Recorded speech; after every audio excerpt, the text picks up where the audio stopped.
From the okay. Would you like some chips? I'm good. I think I actually got ready. Can you hear me now? You want my cookie? Test, test.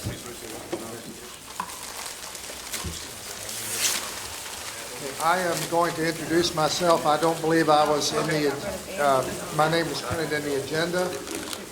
I'm your lunchtime entertainment, I guess. My name is Paul Revel. I'm the Urban and Community Forestry Coordinator with the Virginia Department of Forestry. And I'm going to talk about a little bit of a different topic for the next 30 minutes. It's related to debris, but it's not exactly about debris. We'll get into that. I'm going to talk to you about a new capacity that my agency and sister state agencies are developing called Urban Forest Strike Teams. So we're a disaster response capacity that's being developed.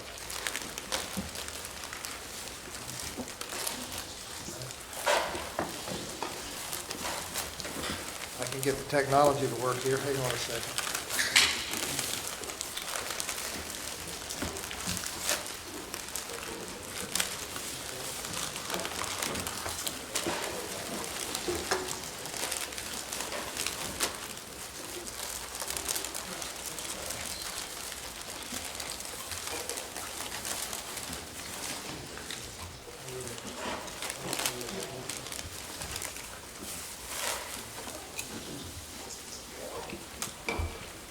Okay, what I'm going to talk about for the next 30 minutes is an overview of the Urban Forest Strike Team, what we do, our organization, our professional underpinnings, how we would get mobilized or how you would be able to mobilize us, some of the training that we're undergoing, and then I'm going to talk to you a little bit about some of the responses that our Urban Forest Strike Teams have had to date. I will mention before I get into the talk, I want to say a big thank you to the Department of Emergency Management. We are currently conducting a mock exercise here in Tidewater, and they've been very helpful in getting us underway with that. And at the end of my talk, I'm going to invite any of you that are interested to come out and look at what we're doing over the next 2 or 3 days. Okay. How did all this get started? Hurricane Isabel was a defining moment for me back in 2003. As you remember, that was a storm that did a tremendous amount of devastation here in southeastern Virginia. And certainly in terms of the forest resource, it was very devastating. I work with urban communities, and the devastation to urban forests was absolutely just unbelievable. There was considerable damage here in Hampton Roads to the urban forest. In Richmond, there was reported loss of over 10,000 public trees and damage to 30,000 public trees.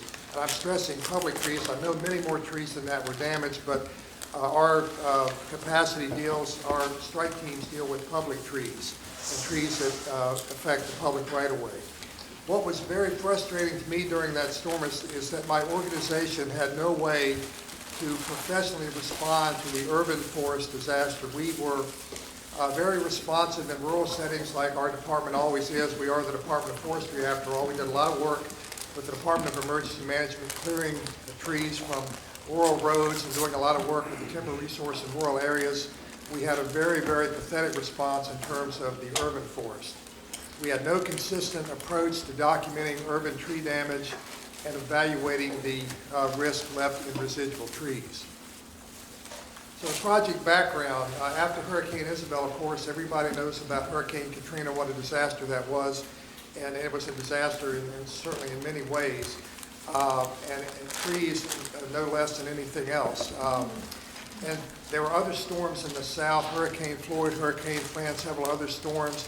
The same issues I had with Hurricane Isabel in Virginia, other state agencies had with storms, North Carolina, South Carolina. Hurricane Hugo was another one.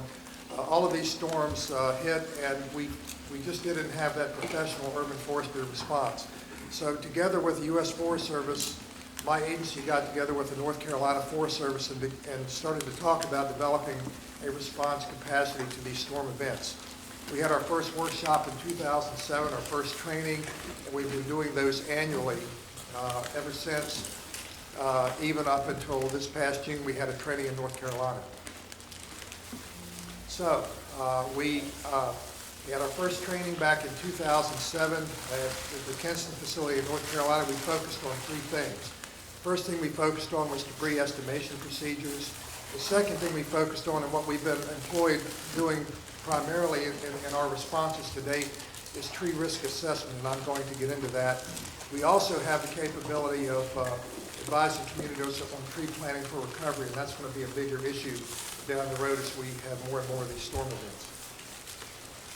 So the purpose of the Urban Forest Strike Team is a mechanism for the Virginia Department of Forestry personnel to respond to storm events and use their professional expertise and apply that to trees and urban settings. My frustration, again, with Isabel, we had a number of people assisting the Department of Emergency Management. A lot of our people were assisting in less than a professional capacity. I would rather have a professional forester dealing with tree issues rather than dealing with things like moving ice and moving food and that sort of thing. All those things are necessary, but I want our people working at their highest professional ability.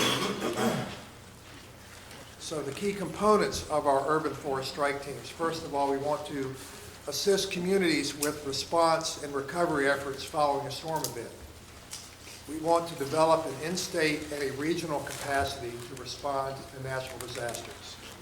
We want to develop a response protocol based on and compatible with the incident command system. We are very involved, as many of you know, in fire response, and we do a great job. We know all about the incident command system. We know how to function in that system, and that's what we use in fire. We want to develop that same capacity to respond on urban forestry disasters. And we want to use professional arborists trained for risk assessment for deployment through the EMAC system. And that's what we're testing out this week with our mock exercise here in Hampton Roads. So first of all, why certified arborists? I talked about certified arborists. There is a professional society called the International Society of Arboriculture that certifies people that work with trees. They have a certified arborist designation. Why do we want to use these people in storm response? First of all, they're familiar with working with local communities. They are experienced and knowledgeable about professional tree standards, and so many of the contractors that respond to storm events that deal with trees just aren't familiar with the professional tree standards that we are very familiar with and use. And we're also familiar with a tree risk evaluation protocol. Now, looking at the trees in the picture, this is from Hurricane Gustav in Baton Rouge. The prescription for these trees is fairly obvious. On the left, you have a hanger that needs to be pruned or removed. On the right, you've got a tree that's leaning more than 30 degrees, and what we do with this tree is fairly obvious. But there are many trees that we find after a storm where the prescription is not so obvious. This tree is marked for removal, and if you were to look up at the crown of this tree, you'd probably see over 50% of the crown is gone. But if you looked at some other trees, this tree is marked for retention, could have been marked for retention. But you'd notice in that tree, if you're really looking closely, there's a sort of horizontal crack in that tree, which might not be obvious to an untrained person, but it's really a cause for alarm to a professional arborist. And as you look further up in the crown of the tree, this tree was left by a contractor in one of the storm events we went through, but there's a vertical crack in this tree which causes us a considerable concern. It's a future public health and safety risk factor, and this is something that we as trained arborists might be able to pick up on that people that aren't in our profession might not understand or realize. And again, just another example of trees that were left after a storm. We found some considerable risk in these trees, and were able to affect some remedial activity on these trees. So one of the problems with some of the storm events in the South, there are two things. First of all, there are a lot of trees that are removed that don't need to be removed. The other factor is there are a lot of trees that are retained that should be removed, and that's what we're all about. One of the great tragedies of Hurricane Katrina was removal of trees like these at considerable expense. This is a leg of live oak, and if any of you have traveled a lot in the South, live oak is often a signature tree for many communities. Just like the historical buildings and the Civil War battlefields and all of that thing, all those things, the live oak alleys often define a community. They give the community a sense of structure. There's a sense of pride in all these trees. After Hurricane Katrina, thousands of these trees were removed. Now, how does this tree respond to a storm event? Live oak, the first thing it does after a storm event, so that it can survive, it drops its leaves. Untrained contractors came in, tree with no leaves, the trees are dead. They're going to be removed. Well, that was a horrible mistake that happened in community after community in the Gulf State after Katrina. And it didn't have to happen. There was considerable expense.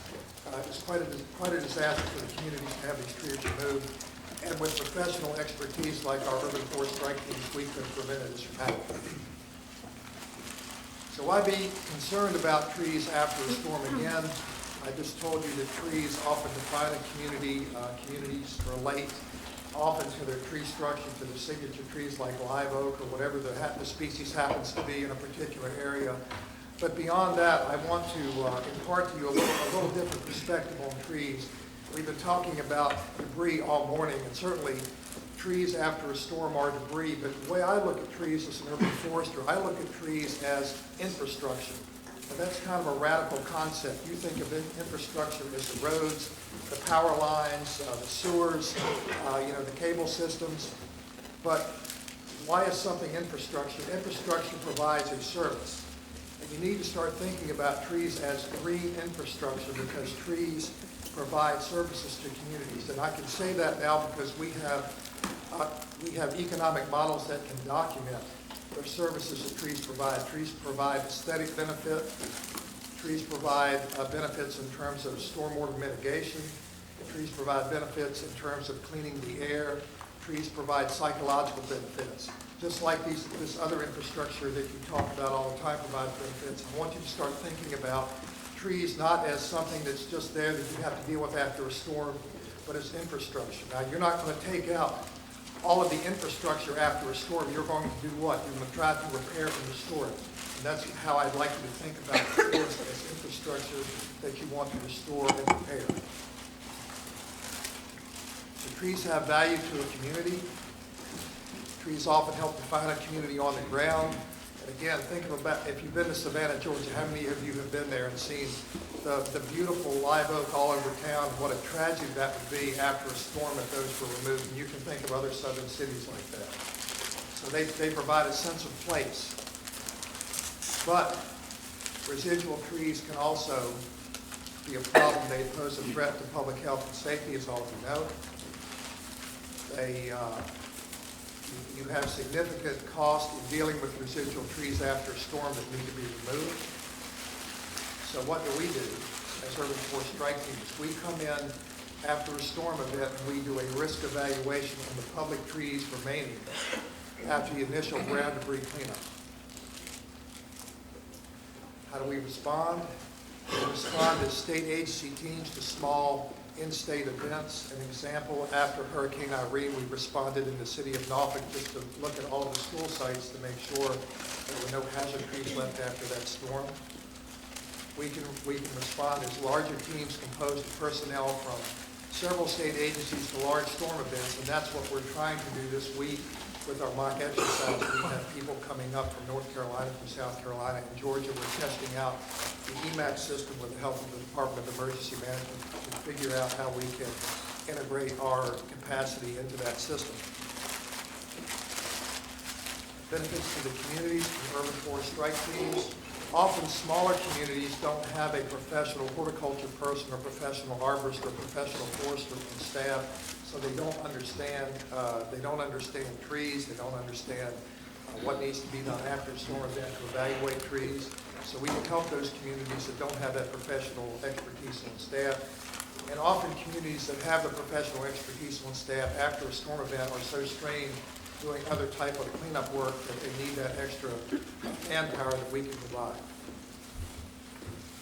We provide trained, experienced, certified arborists to assist communities with decisions affecting their trees. The communities that don't have that trained expertise, there's often very, very serious mistakes made with residual trees after a storm event. We provide tree management information, and I'm going to start passing around some of the reports that we generated after one of our responses. I'll send those in that direction.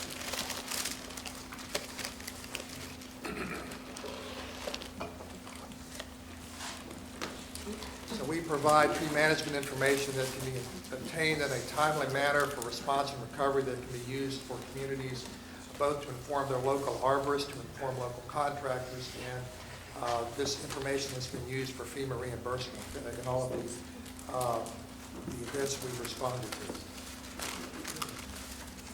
Our project is based on the incident command system, so our people are familiar with the incident command system, and we are familiar with the disaster assistance process, so there doesn't have to be any training to integrate us into what's already happening in the community. We can provide assistance at any stage of a disaster, most suitable for the community. We probably don't need to be in a community when conditions like this exist, but we could be if needed. We are probably going to come into a community 2 or 3 weeks after the initial debris is cleaned up. And some of the communities we've been to, even after Katrina, several months after Katrina, there were still serious tree issues in the community that we could address. So we're not going to be there and get in the way of other response efforts when you have situations like this on the ground. We can come in at any time the community feels that they're ready for us. We can offer good public relations opportunities for the community. We are the proverbial expert from 50 miles away with a suitcase, from out of town, and often you can tell people in the community something, but if somebody from 50 miles away with the same expertise comes in and tells you, sometimes that's more valuable. If people are familiar with you in your own community, sometimes an outside expert saying the same thing that you say is valuable in a community, and we can provide that. We are unbiased experts that come in from out of town, and often we're perceived in a very positive manner by the community. A lot of the work that we do on the ground, we interact with the public a good bit, and we are good public relations personnel for your community.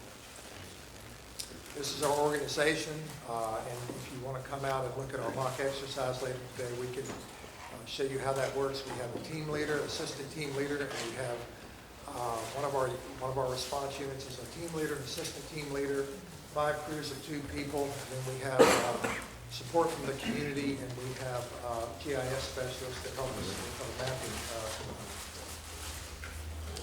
Our capacity to respond, and I'm going to tell you a little bit about what we're doing in a minute, but our capacity to respond, we now have in the South 36 team leaders trained. We now have 240 task specialists, so we're now at the stage of the development of the urban force strike team system that we have enough people that can respond to a major event in Hampton Roads. We weren't at that level probably 5 or 6 years ago, but now we have enough people in other states that we could respond to a major storm event in Hampton Roads and bring significant resources here. We have workshops every year, and we have been keeping these workshops focused on state agency personnel, but we're about to open those up to municipal arborists and to commercial arborists. We're at the stage now, I think we can do that. So if you have personnel in your communities that would like to understand what we're doing and would like the training, we can certainly offer that.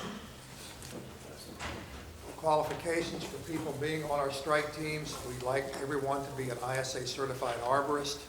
We demand training in the incident command system, and there's additional training that we provide that we would now require called urban tree risk management. It's called TRAC. We also ask people that on these teams to have urban tree risk evaluation experience. What we do with every tree that we evaluate, we have a 2-person team. We go to every tree, public tree that the city asks us to go to. We'll stop at every tree. We take a GPS, we GPS locate it, and then we do an evaluation of the tree based on FEMA standards, and then we use the ISA risk protocol. We also record the species and diameter and any other pertinent facts about the tree. And what the result of that work are the maps and the tables that I'm sending around, and that's the product that we give to the community at the end of each working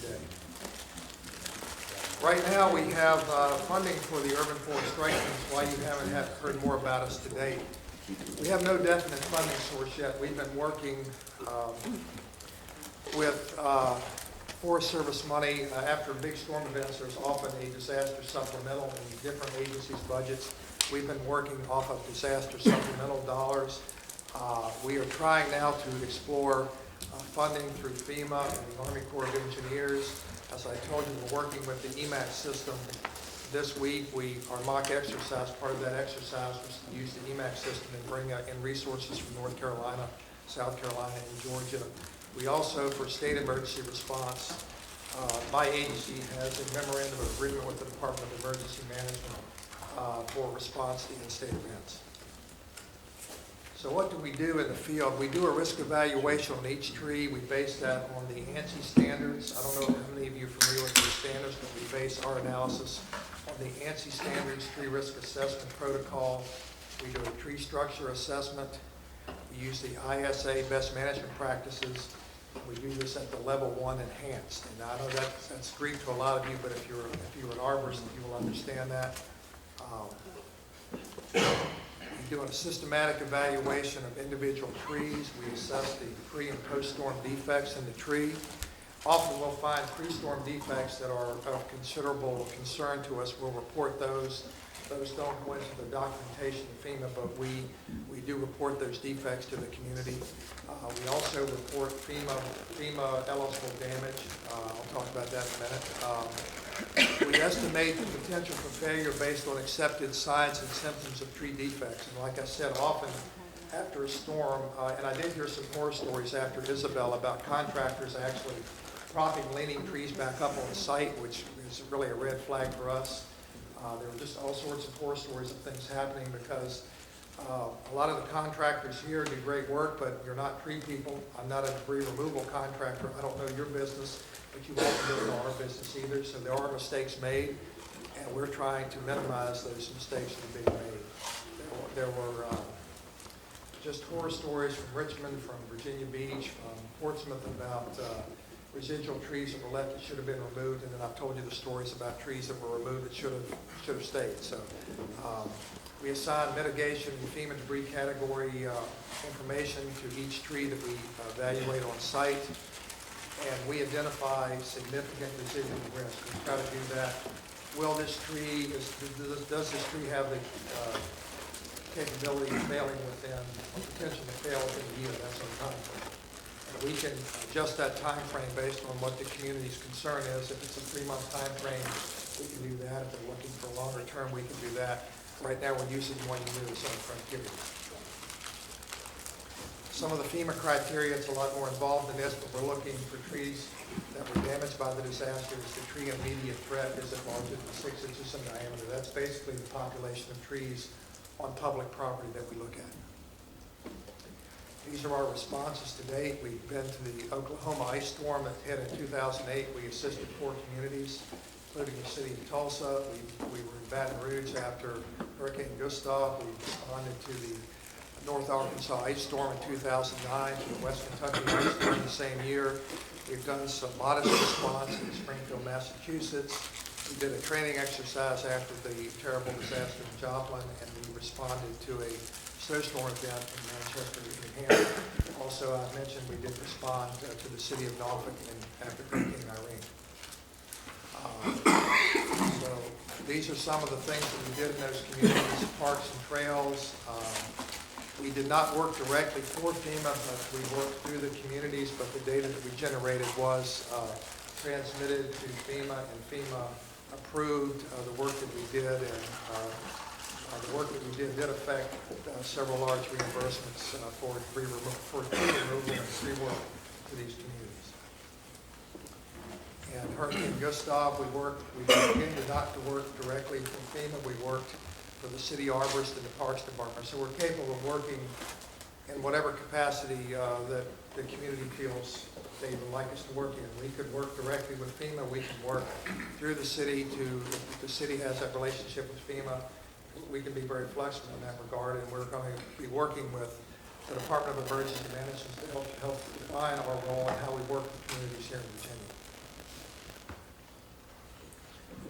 pass this map around. This is what we were able to accomplish in the city of Baton Rouge over a 20-day period. We basically looked at every neighborhood that the city deemed was high priority. We tallied 6,000 public trees and a number of stumps. We worked both on the streets, a number of miles of streets, and in all the major city parks. We accomplished that with 20 people every 3-week period.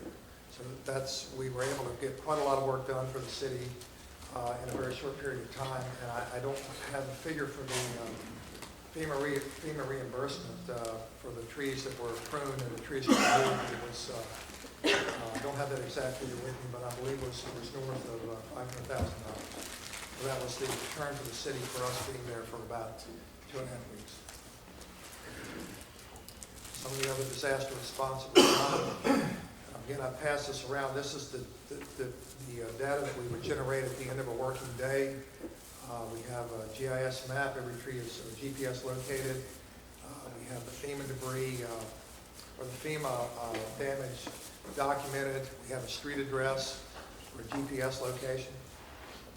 And we can provide maps to the community as well. So that, in brief, is what the urban forest strike teams are all about. Again, we're doing a mock exercise in Virginia Beach, Norfolk, and Portsmouth. We're working out of the Landscape Services Division in Virginia Beach. If you'd like to learn more about us, see me after lunch. I'm happy to invite you out. If you'd like to accompany some of our crews over the next couple of days, I'm happy to make that happen. We'd love to hear from you. We'd love to work with your community. And with that, if there are any questions, okay, thank you very much.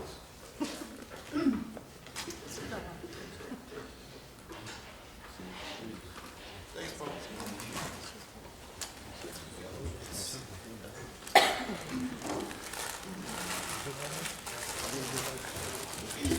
Up next is SAIC, I believe.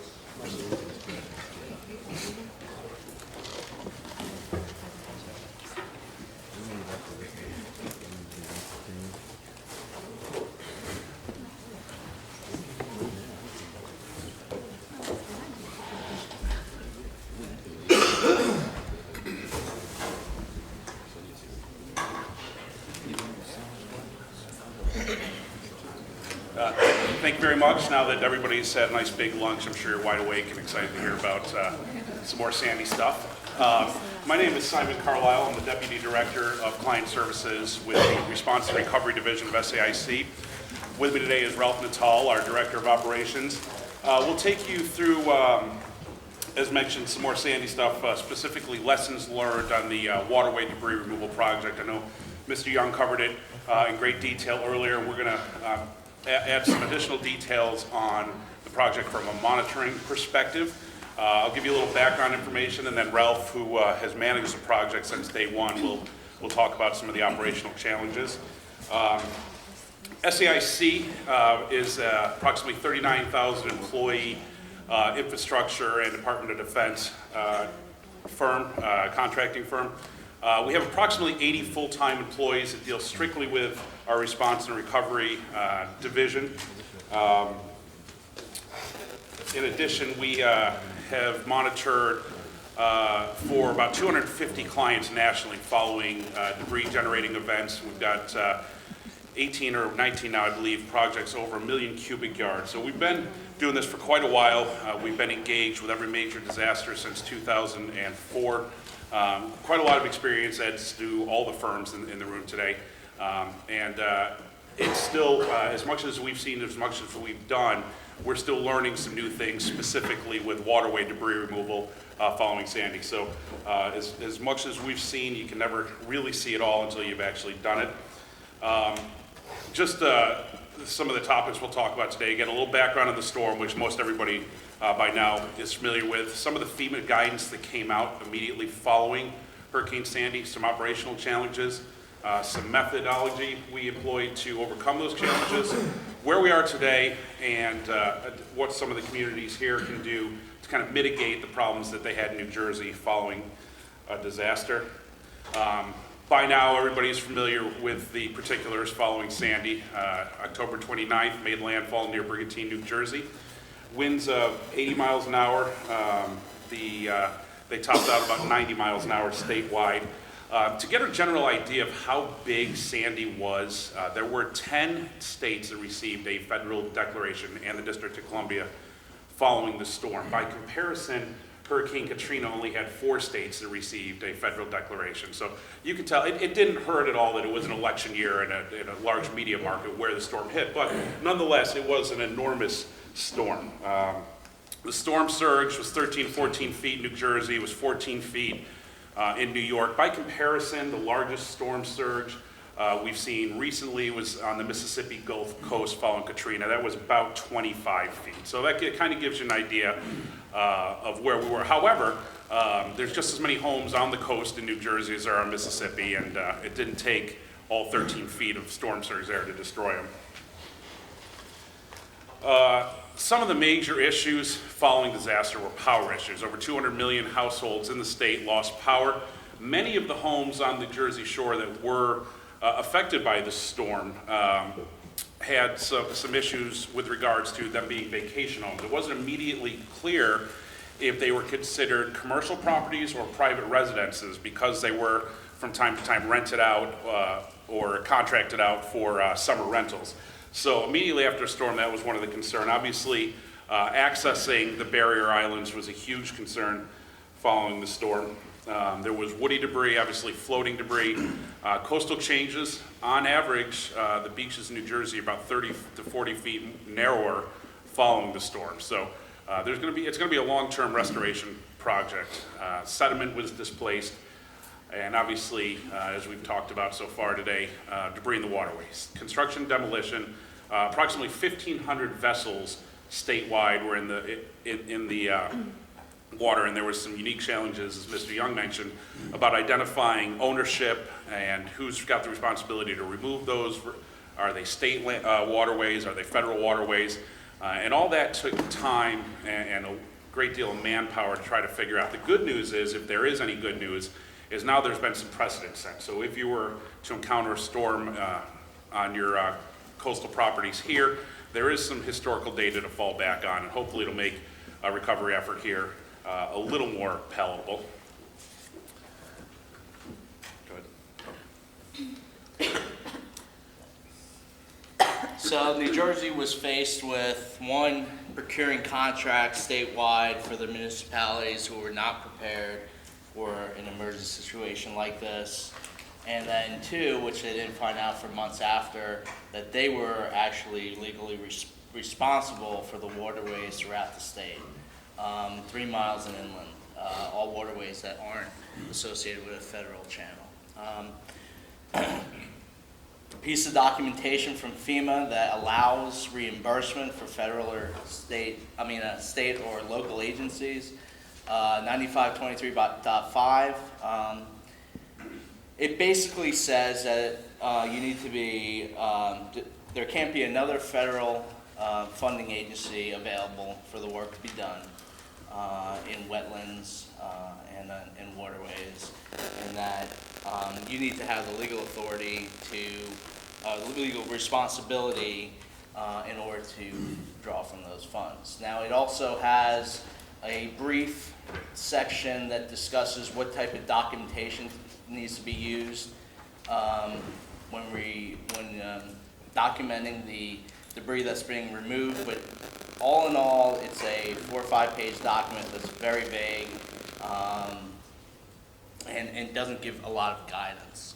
As I said before, New Jersey found out that their DEP agency was responsible for maintaining the waterways from 3 miles out in the ocean inland. New Jersey DEP, I think in January, tasked us with an initial pilot vessel recovery program. We quickly found out a lot of the legal limitations of collecting an abandoned vessel. There were 1,500 originally. The Marine Bureau and the State Marine Bureau gave us a list of about 600 or 700. I think to date, after all was said and insurances and everything got involved, I think we collected about 400 vessels statewide, 300 or 400 vessels statewide. We are also tasked, SAC was tasked after that pilot program, or during that pilot program, the state quickly procured a contract for debris removal contractors, Crowder, Ashford, a company called Don John, one respective districts, the north, the south, and the central. We are now monitoring the north mission and also the south mission. So what are some of the challenges that we had and the state had and the contractors had during this effort? One is determining the legal responsibility. How far does the reach of NJDEP go? Two is, what do we do with the debris that is covering our environmentally sensitive wetlands? The eligibility of the debris, like I said, the 9523.5 discusses case-by-case basis as eligibility. It doesn't really define exactly what's eligible and what isn't. How to document that is very vague on the documentation. Again, I heard a couple times throughout the day that safety concerns were a big deal up in New Jersey. They really were. Not only did we have monitors that were on contractors' vessels, we had monitors in wetlands, you had ticks, Lyme disease, a threat of drowning. That was a real concern. Historical concerns, like, how do you know what you're collecting underwater isn't historically significant? Environmental concerns, summer flounder season, environmentally protected species, your ospreys, your bald eagles. Contractual issues. One thing that New Jersey found out right away was that they procured a no waiver contract, which is a contract that you cannot make any change orders to. So that was an issue I'll discuss a little bit later on. And then the eligibility of sediment. 300,000 or 400,000 cubic yards of sand got blown off the beaches and into the waterways, clogging up canals, marinas. What was the determination of eligibility to remove that sediment and get the marinas and channels back into working order?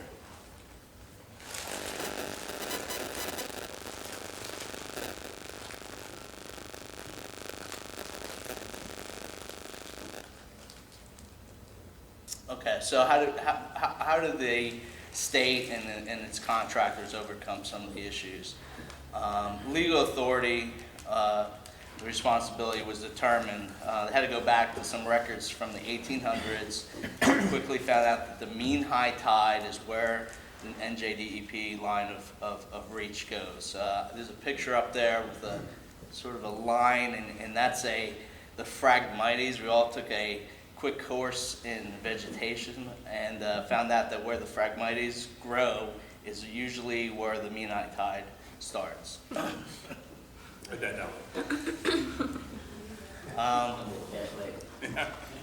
Well, it's obscure because mean high tide is the average tide for a 17-year period. So there's a real gray area at that line that we had to overcome.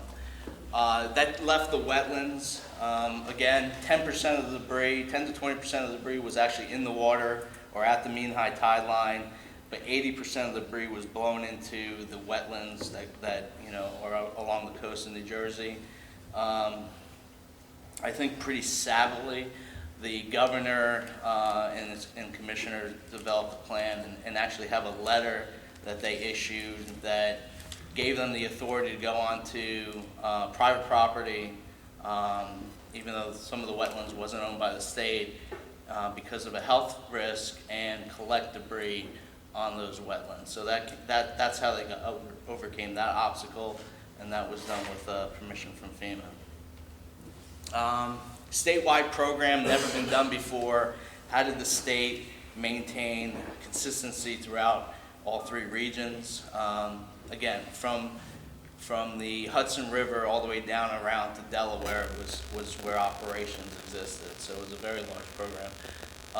They released protocol on debris eligibility, vessel eligibility, processes for owners of vessels to recover their vessels,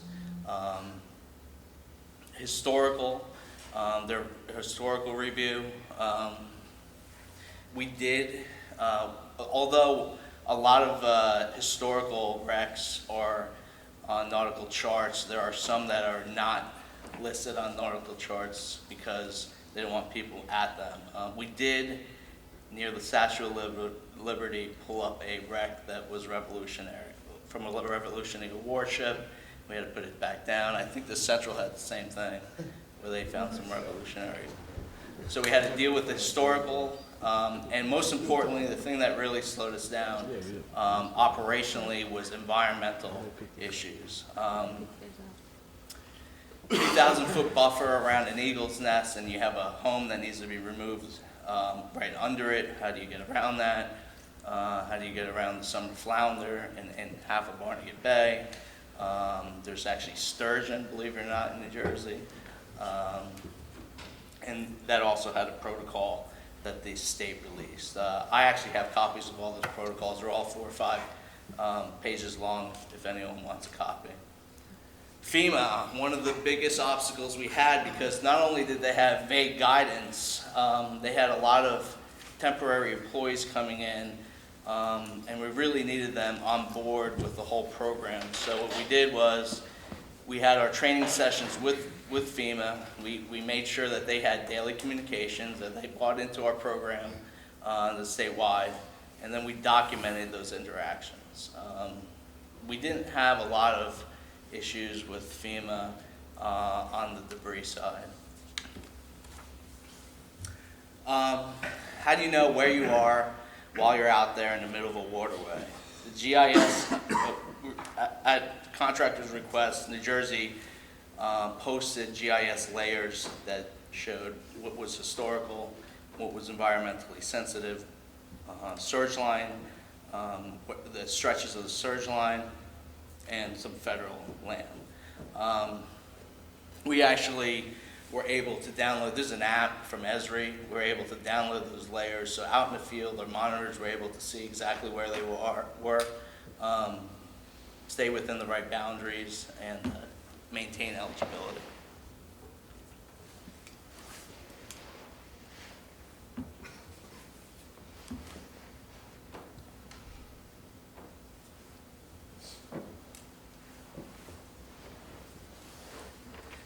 We also had spent a lot of time, again, creating safety plans, ensuring that we were complying with those safety plans. Not only did we have to deal with, again, ticks, drowning. One of the debris sites in the north section was at the Port of Newark, which is extremely busy. So that was a real concern for us while we were monitoring. How did we monitor? How did we document something that wasn't in FEMA guidelines? FEMA really wants to see tracking cradle to grave. Again, like I've heard twice here, ADMS, automated debris management systems, if they weren't used during Irene, they will be used on the next storm. I think you're about a year away from seeing paper tickets going away completely. I mean, they give not only the municipalities, but FEMA visibility into what's going on at all times. Our ADMS allows photographs to be taken that mark GPS, monitor locations, names, and we were able to use a version of that to take debris out in the waterways, mark where it was being collected from, and track it back to the offloading sites, and then finally through tickets to final disposal. So the bottom picture there shows all the GPS points for the south region. Each one of those is associated with photographs. There is a abundant amount of information that was collected to document this project. One of the things going forward that's going to help us in the future is we have a very good understanding of FEMA reimbursement and how you get to the end result. But because this was such a unique project, we had to develop specialized training manuals for essentially every type of debris that was removed. So basically, I have a 30-page work plan that we had to have our monitors learn for debris removal, for sediment removals, for vessel removal. So going forward, like I mentioned earlier, now that these protocols are in place, it's going to make other communities that are affected by this type of storm, it'll make their recovery process a lot easier. And like Ralph mentioned, with the integration of our ADMS, those units were all provisioned separately for each type of debris. So there's an arduous training process that goes into this. It's not, we're not able to just send people out on a boat and say, take a couple pictures of a boat coming up. So, you know, Ralph won't pat himself on the back, but he spent literally weeks developing this process, making sure we had the right people in place at the right time, and pretty much making the documentation as sound as possible. Well, you had to over-document because the guidance was vague enough that no doubt that new guidance will come out of this project from FEMA. No doubt that that guidance will have more clear definitions of what needs to be documented, but our process really over-documented. I mean, you know, $300, $200 to $300 a cubic yard for the debris. It was definitely something that everyone was watching. So we spoke about the wet debris. We spoke a little bit about the side scan sonaring of debris that was underwater. Consequentially, the state estimated 800 to 1 million cubic yards was debris that was in the waterways underwater. I think we ended up with 100,000 cubic yards or so, a little bit more statewide. So not all, someone thinks there's a honey hole out there with a bunch of debris, but you know, we didn't find Hoffa's body, but maybe it's down there somewhere. Yeah. So along with that, you had a lot of hundreds of thousands of cubic yards that was blown off the beaches and caused marinas and channels to get clogged up with sediment. The guidance discusses what is eligible, and eligibility was based on maximum draft of a vessel plus 2 feet. So your 6 foot comes from your 4 foot draft plus 2 feet. Was originally thought, and what has happened in the past was that was the depth that you would dredge to. Again, FEMA doesn't like the word dredging, so we call it sediment removal, but it's the same thing. You know, the state really wanted to get its marinas and its waterways cleaned of the sediment. They have struggled to work with FEMA. FEMA will not allow a straight maximum draft plus 2 feet to be removed sediment-wise. They wanted absolute proof that the sediment was placed there by Sandy, which caused a real problem. I mean, understandably, the total cost of the sediment removal statewide was $200 to $300 million.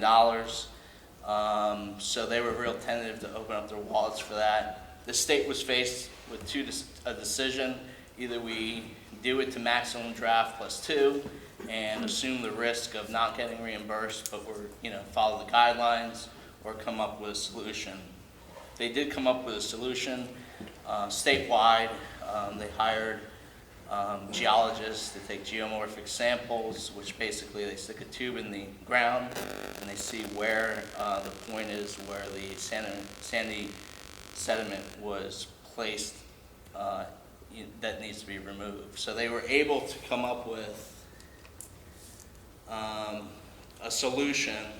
They're still working on it. There's still a lot of work to be done in New Jersey, but that also is against your guidelines, but will change what we do in the future.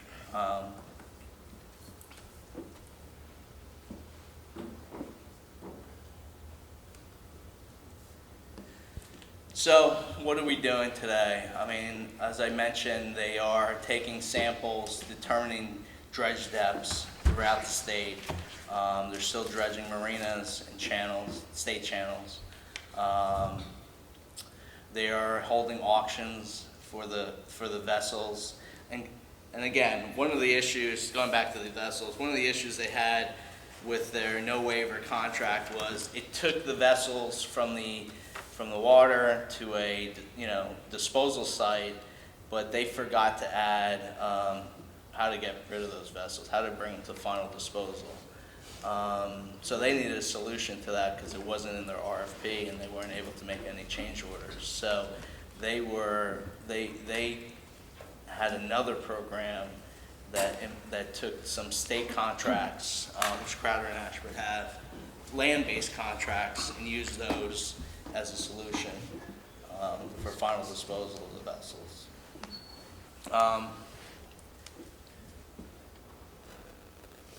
So at this point, the vessels are being disposed of or auctioned off, and we are still in the process of removing the sediment from the marinas that was placed there by Sandy. So what can this room do to prepare? I mean, there's a lot of coastal area that will be influenced if a large storm like Sandy hit here. I guess the first question, and I think I heard it asked from DEP across the room, was who's responsible for actually implementing the debris and sediment removal in Virginia? What type of protocols can we put into place at this point? And then holding the responsible party, I guess, making sure the responsible party has a schedule post-disaster and doesn't need 6 months to procure contracts to help the communities get back to where they were pre-storm. Some of the other things we found, not just in New Jersey following Sandy, but following Katrina and other major storms, as our colleague from Arcadis mentioned, don't throw anything away. You can, especially maintenance records, if you have some kind of coastal replenishment or coastal maintenance that you perform regularly, make sure that you hang on to those, or inland waterways as well. Make sure you hang on to all that maintenance documentation and keep pretty good records of time and money and assets you've invested, because there's a good chance we can help you get that reimbursed following a disaster.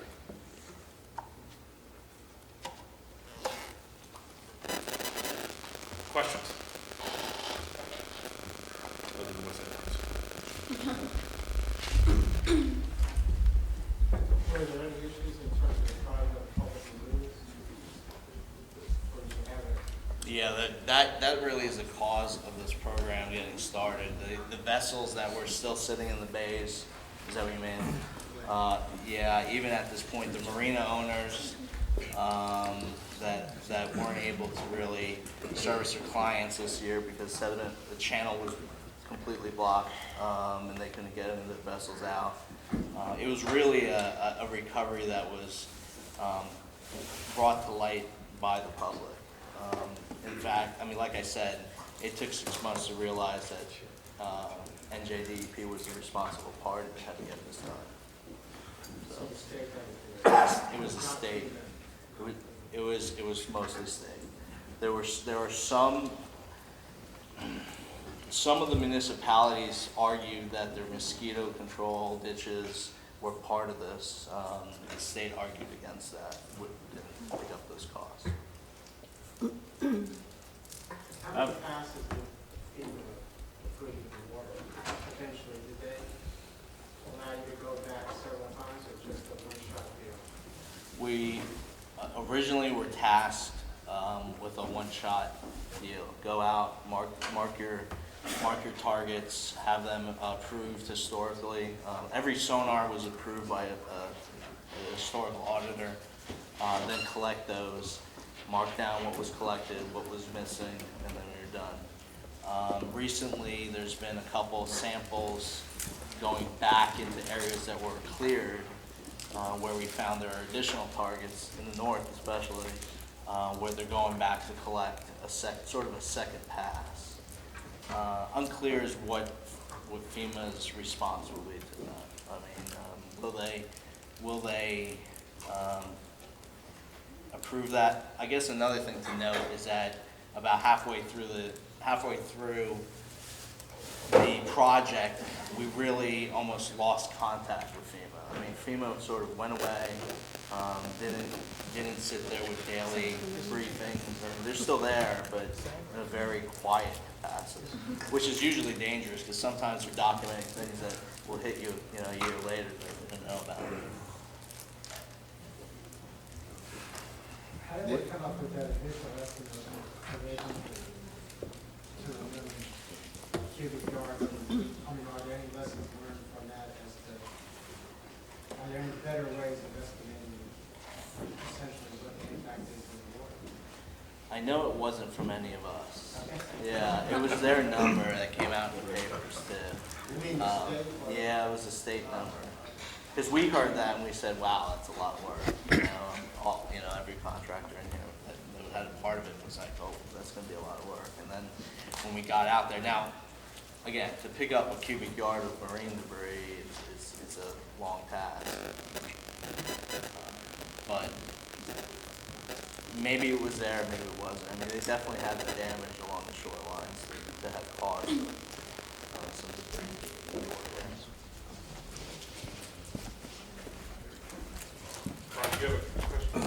I was wondering when you thought you'd be finished with the waterway work for y'all's region.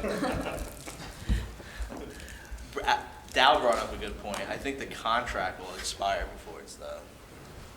Yeah.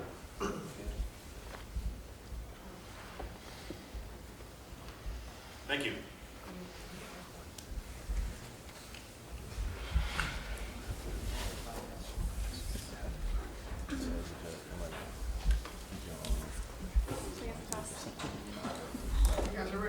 All right, we'll just get right into it then. We're with Thompson Consulting Services, another monitoring firm, obviously. I'm Corey Thomas, it's Nicole Council. We've both been here fairly recently, so I think we've met almost everybody in the room.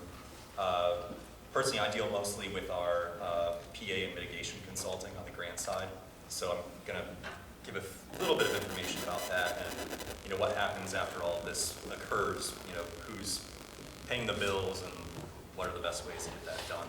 We don't go into too much detail on it, but if you have any questions, just feel free to chime in. And my name is Nicole Council. I get nervous voice and sweaty palms, so bear with me. I'm one of our project managers, and I also work on the grants consulting side. I've been doing this for over 6 years, so I've worked with several of the faces in the room.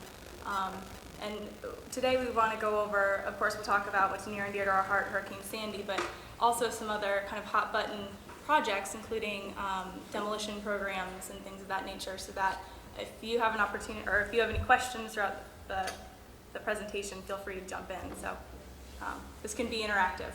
Yeah, being later in the presentation, we're casting a really wide net. Yeah. I'm hoping I know everyone has tons of energy right now. So Yeah, eat your it's gonna cookies, be drink great. your Diet Cokes. Just a little bit about the company. You're probably wondering who Thompson is. He's somewhere. It's a legacy name from an engineering firm founded in 1953, now part of Thompson Holdings Company, which TCS is a part of. We also have our own ADMS, creatively named TDMS for Thompson. We didn't really have something that fun to do, but again, very similar to everybody else's. It backs up all the information on real time to our database through Wi-Fi, cell signal, or it's also stored on the device hard drive as well as a removable chip. Everyone agrees it's made life much easier and much more transparent, and it's definitely the way to go. We're using it. We've used it on a handful of projects already, and will be in every project moving forward. We are, as TCS, like everybody else here, we are a disaster management firm doing monitoring and obviously monitoring and grant management as well. During the 2012 hurricane season, we were activated for Isaac and Sandy, which was really the only thing going on. Debris removal for those, Terrebonne Parish, Louisiana, which we'll talk a little bit about today. Denham Springs, Louisiana, Hancock County and Mississippi, we'll talk about that one. Babylon, New York, which is out on Long Island, so we'll talk about that, and Hoboken, New Jersey. We were also activated in Indiana for a tornado that was in Clark County. In March, I believe, 2012.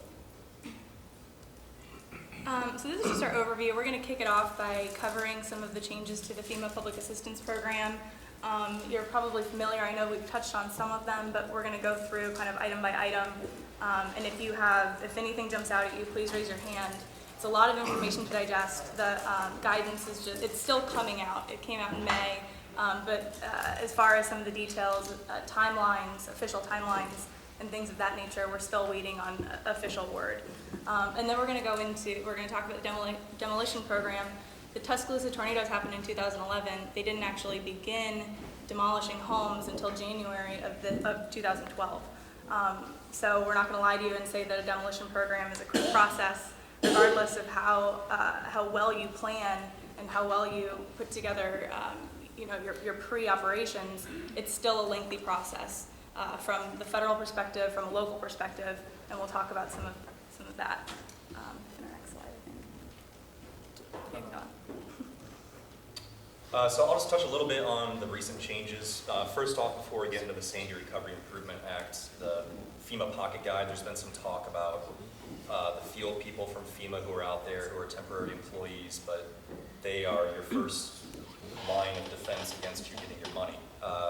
So they're trying to implement rules they may not fully understand.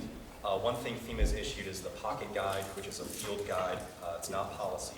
It's a field guide that FEMA staff uses, their public assistance consultants, project specialists, to implement their day-to-day operations.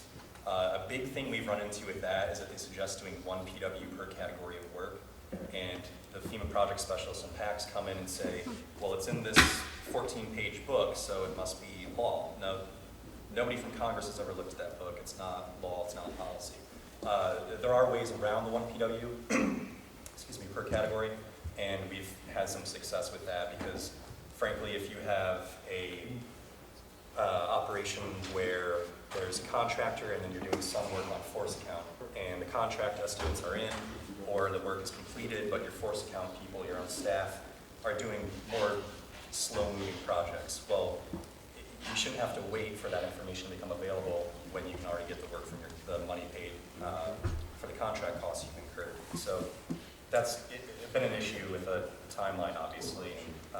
Well, and historically, the applicant can go ahead and submit multiple project worksheets per category. So for your category A, your debris removal, if you had $10 million in costs, in order to get some of those funds flowing, you would go ahead and submit a project worksheet for costs that you can identify so that you get those funds flowing, that it's not just something that you're taking out of your accounts and you can't cover the costs.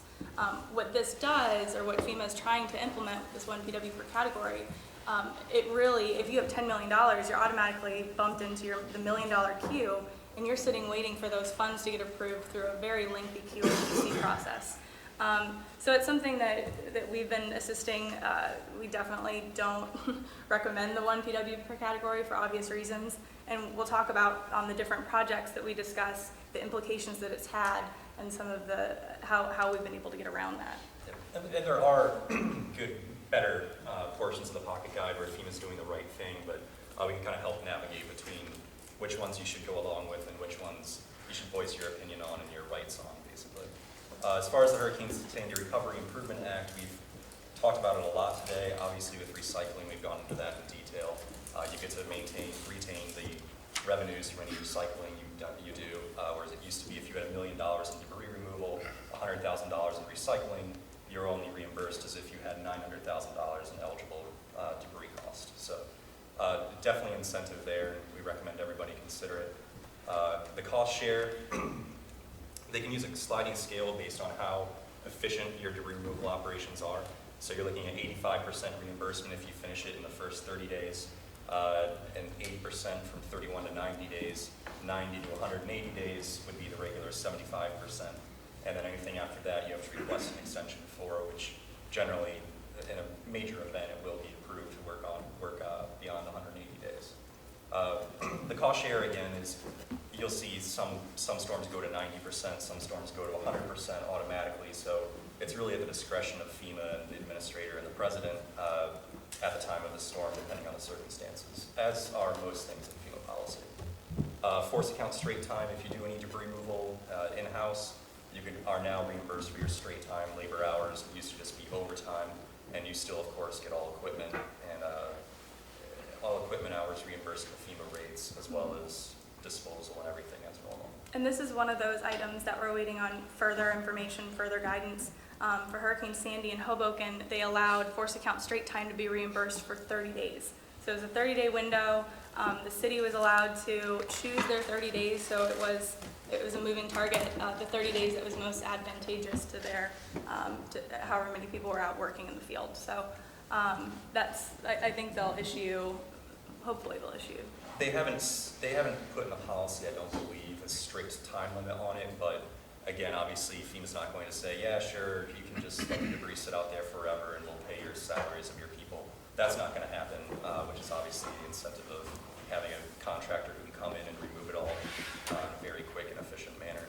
The debris management plans, there's financial incentive for that. Obviously, most people probably have a debris management plan or are considering doing it, so definitely do it.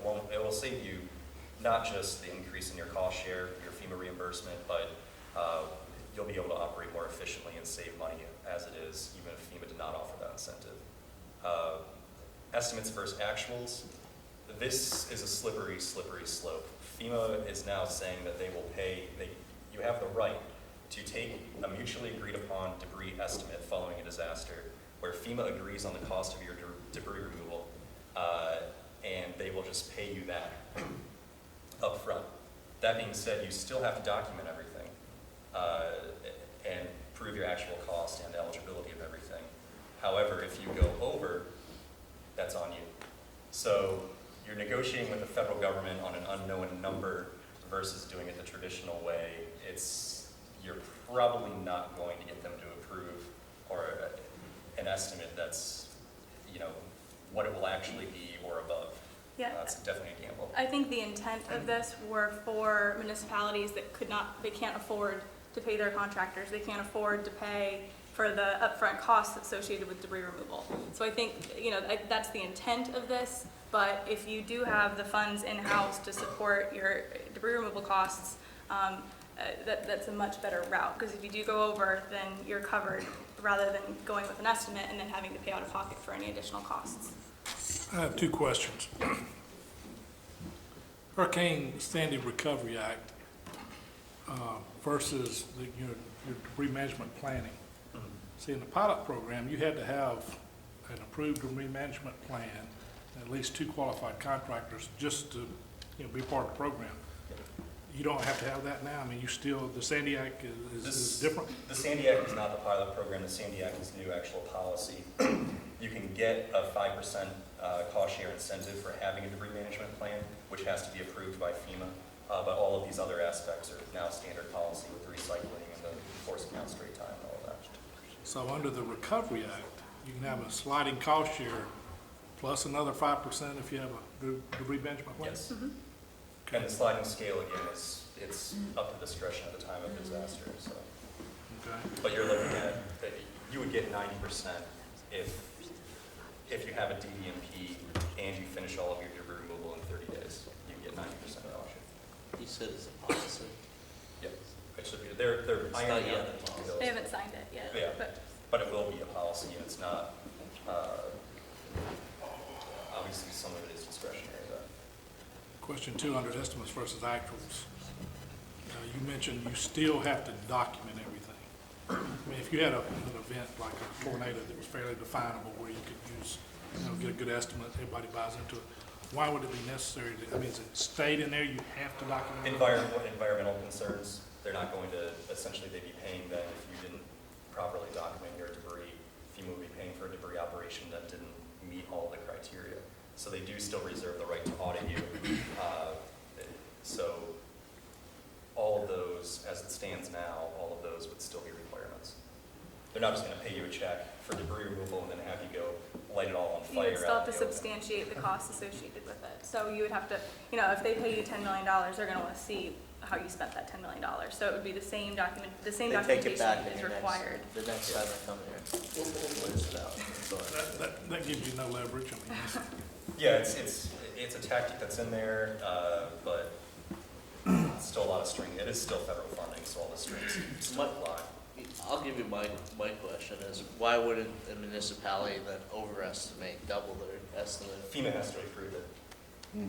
They're not gonna pay them an estimate they don't approve, so you're looking at a long negotiation there. And that's why you're probably not gonna get a quality estimate agreed upon by FEMA. Corey, I have a question. As far as the sliding scale goes, besides, me being able to reduce overhead in general, is there any incentive for the contractor to meet the 30/60? There's not from the contractor, other than the fact that you're probably gonna get paid easier if they're getting reimbursed more. You save money on your expenses and hotel rooms and stuff. Yeah. Yeah, that's what I was saying, just our general overhead we'll say. It's a difficult, I mean. But is there I guess a definite, end date? I mean, a lot of say the PPDR or waterway debris removal, a lot of that's gonna extend past the 30. I mean, you might be able to get the general right-of-way debris, but, and then, I mean, do you have to have your site, Well, completely and hauled you off? don't have to complete it within those. It's just an incentive to get the work done quicker. So, this is kind of in response to the Katrinas and the Hurricane Sandy, where debris removal operations in some areas aren't starting until now. Right. They're putting this incentive out there so that local municipalities get right to it. They start their debris removal immediately rather than waiting or flip-flopping back and forth to see what FEMA will and will not pay for. It's to incentivize speedier recovery, and nothing says incentive like offering up some additional funding, so. Right. So, I mean, it sounds like it's geared towards smaller projects. Yeah, and then, absolutely, and then, with a larger project, hopefully FEMA would increase the cost share to 90% across the board for all work that was completed, even if it was after 6 months. Right. So, hopefully, which they did for Sandy, but we'll see if they continue to. I guess in our That date is the start, is the date of the event impact date, not the start date of debris operation. I believe it's the start date of the declaration date. Well, the incident date, they would refer to it as. And it'll be interesting to see, then, if you want to go to the next slide, the next big event, how the Recovery Act actually comes into play. Like I said, there were some aspects of that were allowed during the recovery in Hoboken. I think that the tornadoes in Oklahoma, I believe they got an incentive for having a debris management plan and more. It wasn't 5% like was offered in the 2008 pilot program. I think it was somewhere around 2.5%. So there are a lot of those details that we have yet to really see in action. And of course, as all the monitoring firms in the room and all your contractors will be keeping you up to date as those new policies come out and as they change. Our first case study, we just wanted to do a kind of an overview of the demolition program in Tuscaloosa. Like I mentioned, that the tornado occurred in 2011. It destroyed 5,000 homes throughout the city. By July, they still had 400 homes remaining. The question earlier was, it's not logical that the FEMA Public Assistance Program would pay for debris removal or demolition on private property. The criteria for being approved for a program is if the debris on private property or a structure on private property creates a health and safety hazard for the community at large. It has to create a greater hazard. And there's another caveat which has kind of been played on more and more. It prevents the economic recovery of the community. So in the case for Tuscaloosa, they had neighborhoods that were near universities and schools where there was still debris littered on private property. There were structures that were on the verge of collapse, where children, where passerbys could be affected. These are all things that FEMA will take into consideration. But you do have to request it. Even if FEMA, like in the case of Hurricane Sandy, FEMA said they would provide funding for private property debris removal, you still have to, as a municipality, send a letter to FEMA and request the program. So if you go ahead with a PPDR program or a demolition program without having a letter that approves you, specifically your city, your county, then they can deobligate the fund, or they can disallow the funding. So you have to make sure, your right-of-way program, that can start immediately. Usually your leaner hanger program begins a few weeks after a storm. Parks, waterways need special approval. Your PPDR, your demolition needs special approval, and then any other unique programs that you encounter, your beaches, anything with environmental considerations, you need to make sure you're going through the proper channels to make sure you have the approvals in place and you're not just starting with a program that you might end up footing the bill for. So in this case, they submitted the letter with the 400 homes. They had their building inspector go out to each property and provide a damage assessment. That's the other critical component, is they have to be assessed by a structural engineer or the city engineer in the case of Tuscaloosa. And then those assessments are provided to FEMA for review, and FEMA goes out into the field to look at those structures, and on a case-by-case basis will approve them. They had a voluntary right of entry demolition program. More than 150 homeowners signed up for the program, but at that was only 150 out of 400. So they went ahead and, using the ordinance that they had in place, it's another key word, you have to have the legal authority to enter private property to abate a nuisance in place before a disaster. So it's something to go back to your own offices and look at. Do you have, if you had a catastrophic event, do you have an ordinance that states that you can go on and remove debris, or go on and take legal responsibility to demolish a structure that's considered unsafe? And then looking at those ordinances, also looking at the timeline on how quickly you can get those approved. So if you have a 90-day notice period, as in the case of New Orleans after Hurricane Katrina, 90-day notice period really extends the length of your project. Tuscaloosa, they had a caveat that they could shorten the advertisement period to 2 weeks, so 10 days. And that really helped in the grand scheme of things. What could have turned into a 2-year project was about a year project. Some other considerations that they had to have: commercial properties, unresponsive homeowners, they went ahead with an involuntary demolition program. So people who just picked up and left and abandoned their homes, city still had to take responsibility for those to ensure economic recovery of the city at large. So they went through the process of city review, city approval, and the total number of structures in the end that was demolished was 170. Insurance kicked in, or people didn't want to wait for the program, the guidelines that had to be, all the documentation that went along with it. So some people ended up just finding the funding to do it themselves, which that's, in all respect, the best way to go about it. It's the easiest way to have their insurance, or for a private homeowner to hire their own contractor. But in the case that it becomes a necessity, this can be a program that someone can apply for. You can go to the next slide.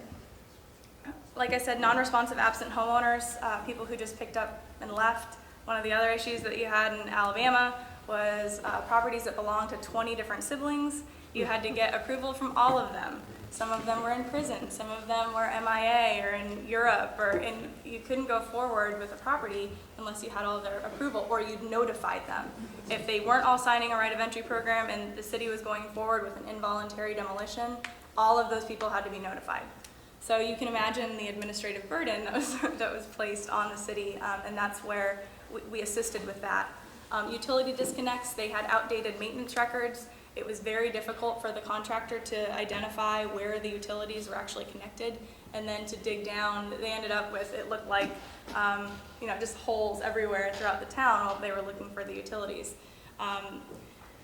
Not the best way to go about a program. Environmental challenges, asbestos. A lot of the homes that were demolished were built in the 60s and 70s with asbestos-containing materials.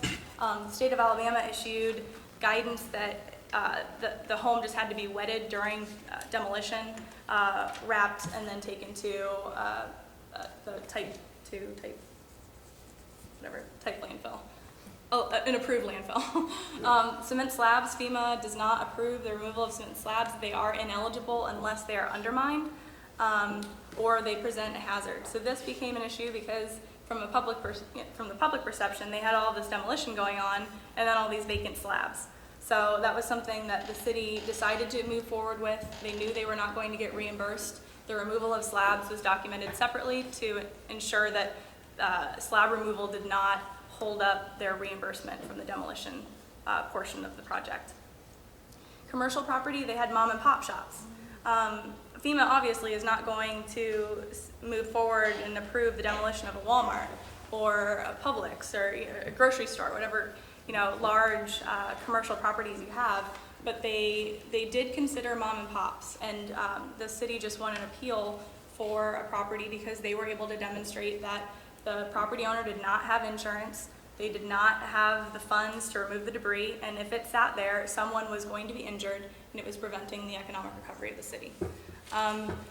Documentation requirements, like I said, it's an administrative burden.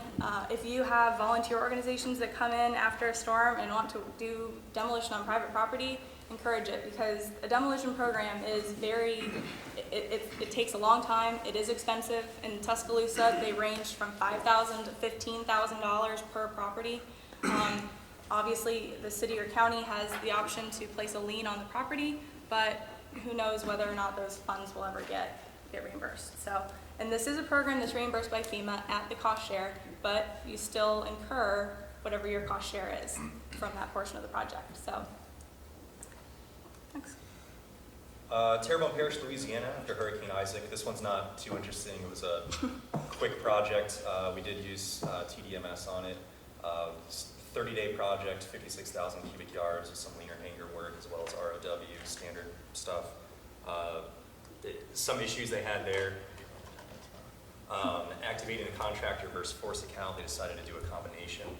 There was light debris scattered all over a large geographic area, which made it interesting for the crews and dispatching and trying to make sure it can be as efficient as possible.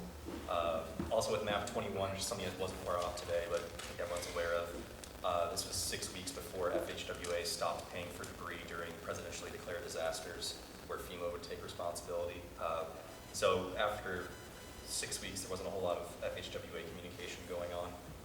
They've kind of you're not going to see them very much. Also, they did do one PW. The contracts and our monitoring information was in, however, the force account stuff wasn't really fully complete. So now, when the PW was written, so now they're just now getting to close out these projects and are having to amend it, and it should have just been done properly in the first place as two PWs, frankly, but not that big of a deal, but would have helped them get their funding faster and cleaner. Hurricane Isaac, this was Hancock County, Mississippi. The big concern here was the storm surge. Well, I guess it surged and then drowned hundreds of thousands of nutria and washed them back ashore onto the beaches. And I don't know if any of you have ever seen a nutria, but it is the things that nightmares are made of. Like, it is a rat, cat, dog type hybrid animal, and they're disgusting creatures. So you can see where my heart is on this one. So this photograph. And that's our lives. Yeah. So it's something that they never expected. They never expected to have to pick up hundreds of thousands of dead animals off of the beaches. They ran 2 concurrent programs in FHWA for the sand that was displaced on the FHWA road. It was prior to map 21. They had the seagrass swept ashore with the nutria, and that harbored thousands of snakes. It was some sort of snake that, once again, this project, and I was in the field for it, so I was a little upset about it. So, it was an operational challenge, it was an environmental challenge. You had to work around these snakes because they were endangered.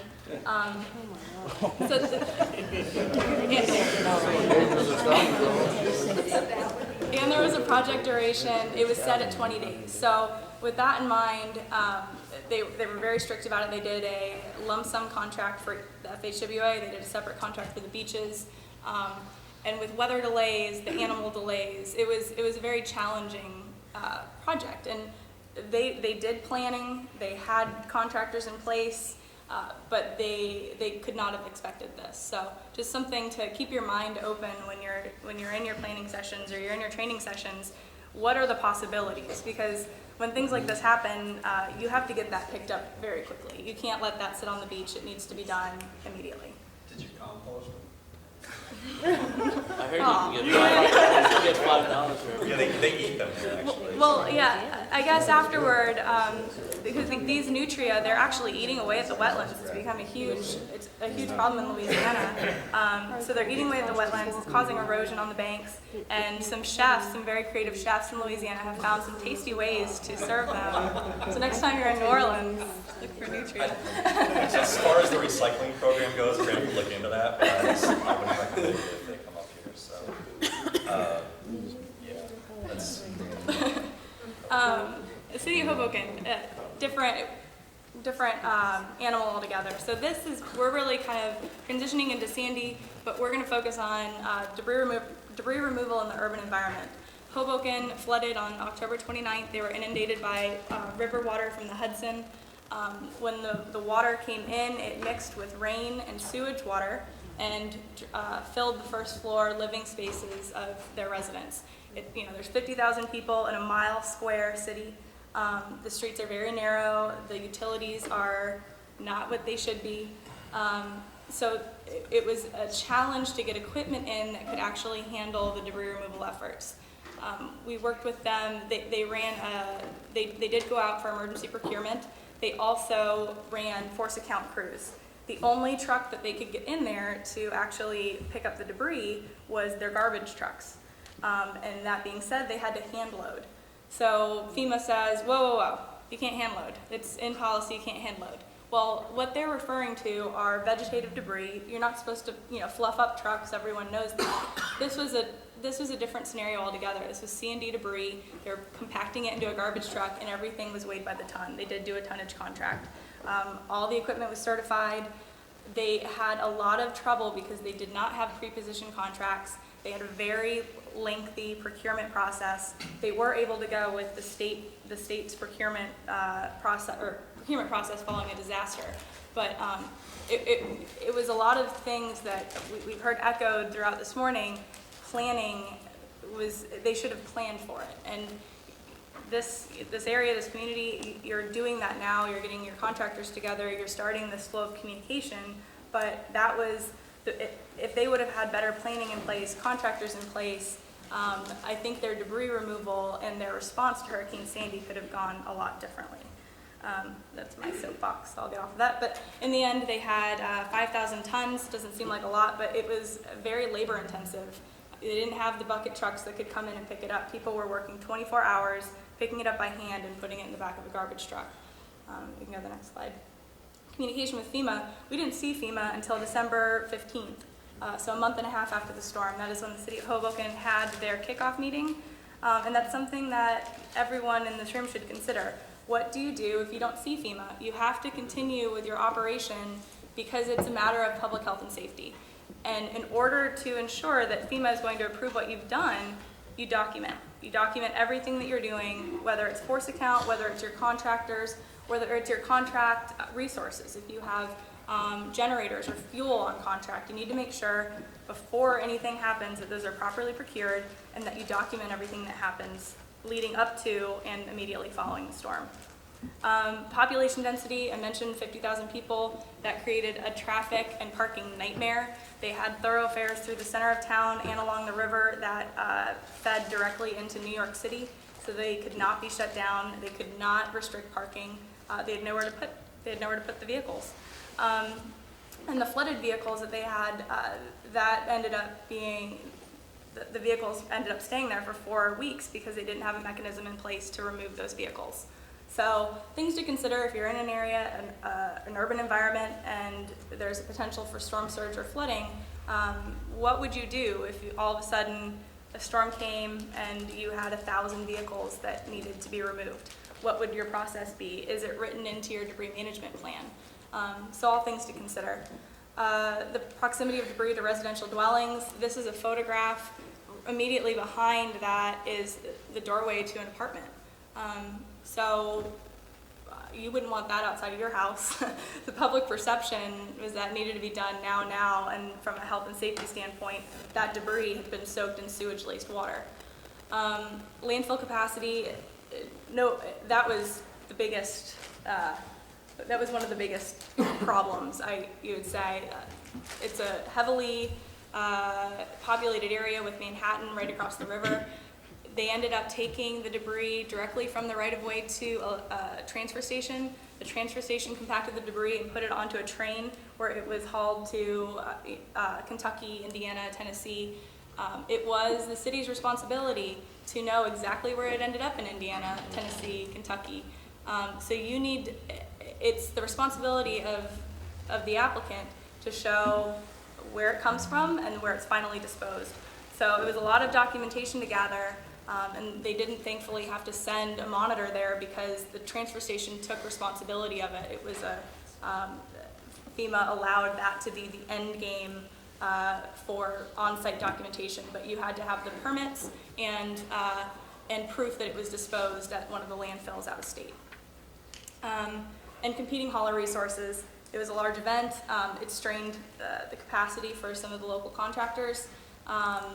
And a lot of people wanted to keep it local. A lot of the unions wanted to keep it local, and that's perfect. And as long as they're able to perform the operations, and in a lot of cases we just saw that wasn't being done. So it was something to consider and something to work around.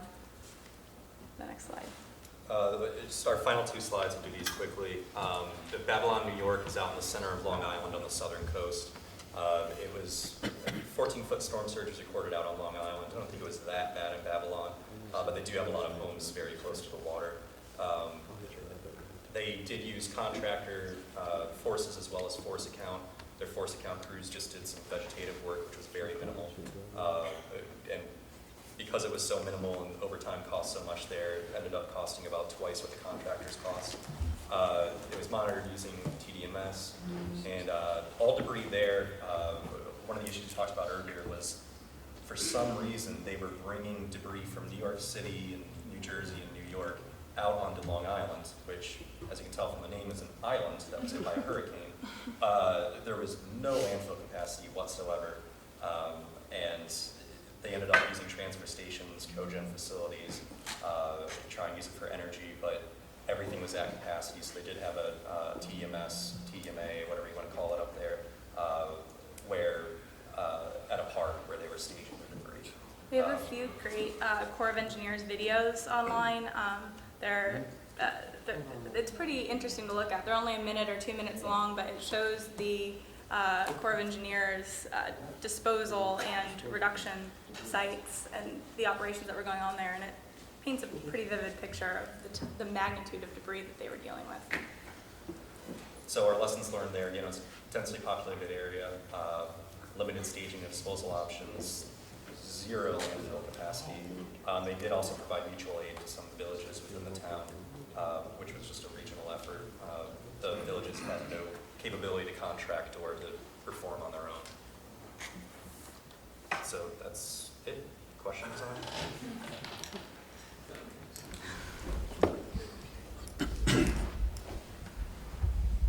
Thank you.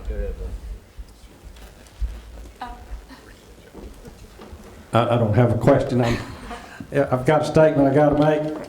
If anybody has any questions, go ahead. I got to apologize. I'm going to have to leave, and Brian's going to, or Leanne's going to take me to the airport. I think the other's going to stay here, but I don't want y'all to think I'm just rudely walking out. Many of y'all remember James Lee Whitt, who was the director of FEMA from '93 to 2001. His wife passed away yesterday in Dardanelle, Arkansas. Lee Allen and James Lee have been friends of mine since we were in high school, and I've got to get to Arkansas tomorrow for the funeral tomorrow night and Thursday. So I'm going to have to leave. I got to get to the airport. I've enjoyed being here, and we'll see y'all later. Thanks.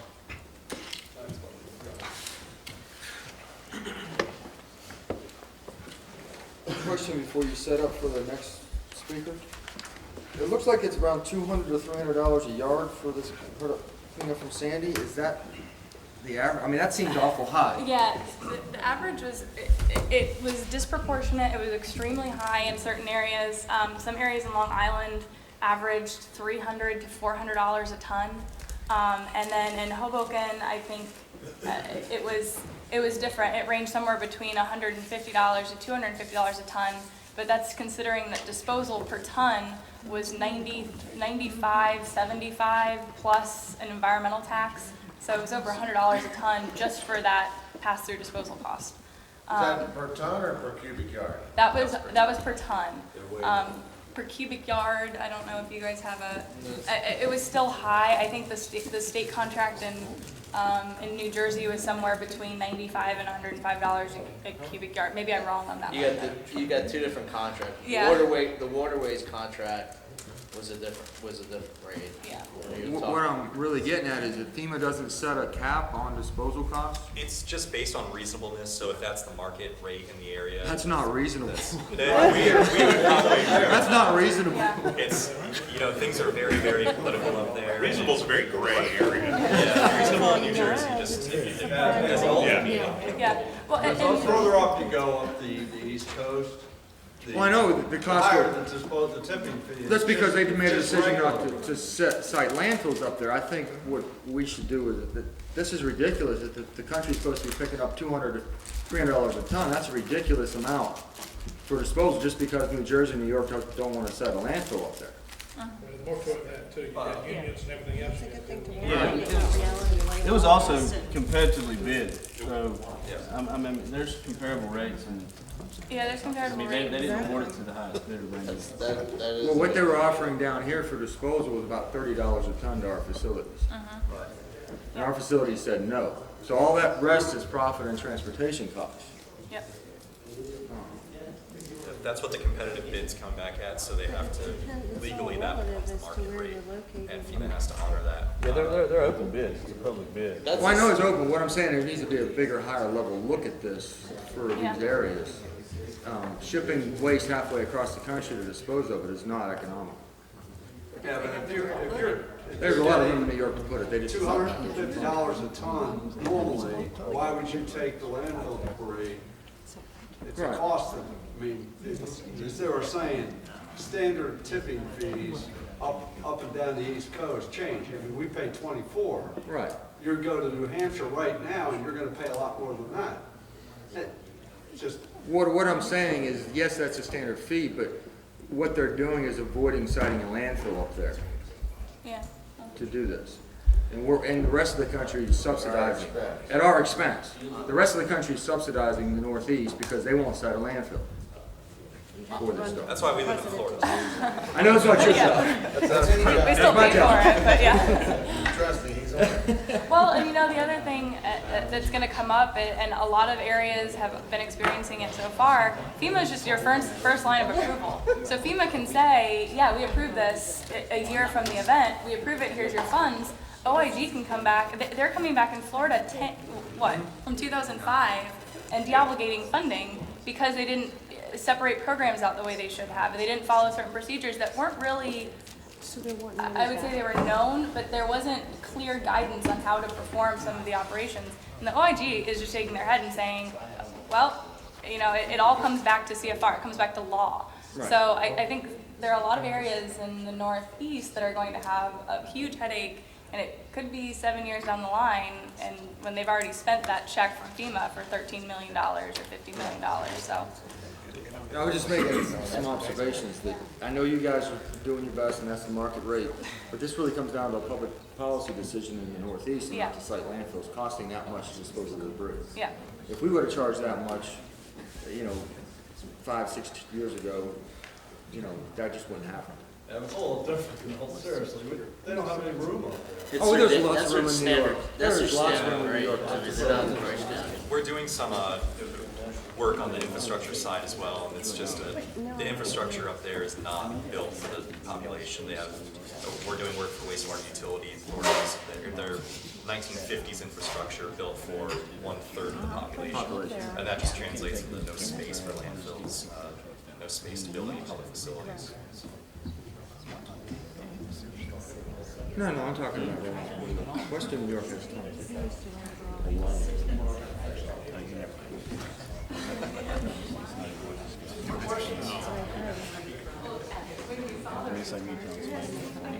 We do now.